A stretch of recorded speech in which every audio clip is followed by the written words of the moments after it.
અંકલેશ્વરના ભાદી ગામે વહેલી સવારે દીપડો પાંજરામાં પૂરાતા ગ્રામજનોએ હાશકારો અનુભવ્યો હતો। 10 દિવસ પહેલા ગામની એક વાડીમાં દીપડાએ પાલતુ જાનવરનું મારણ કર્યું હતું। ત્યારબાદ ગામમાં ભયનું વાતાવરણ ફેલાયું હતું।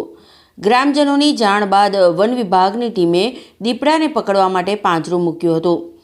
આજે વહેલી સવારે એ પિંજરામાં દીપડો પુરાયો હોવાની માહિતી મળતા લોકોના ટોળા ઉમટી પડ્યા હતા અને વન વિભાગમાં જાણ કરતા વન વિભાગની ટીમ સ્થળ ઉપર આવી પહોંચી હતી અને દીપડાને શાલીમાર નર્સરી ખાતે લાવી સલામત સ્થળે છોડી મૂકવાની તજવીજ હાથ ધરી છે। મારું નામ R.K.. Trivedi, round forester Panoli. તારીખ 25/10/25ના રોજ ભાદી ગામેથી મુનવરભાઈ પટેલની વાડીમાંથી એક પાડીનું મારણ કરેલ, જેની સૂચના મળતા દીપડાનું પિંજરું મૂકવાની કામગીરી હાથ ધરેલ। આજ રોજ તારીખ 7/10/7/11/25ના રોજ મહેરબાન નાયબ officer Bharuch, range forest officer અંકલેશ્વરની સૂચના મુજબ દીપડાને ભાદી મુકામેથી લાવી શાલીમાર નર્સરી પર લાવેલ, જેને આગળની કાર્યવાહી હાથ ધરવામાં આવશે। આગળ મારું નામ મુનવર પટેલ છે।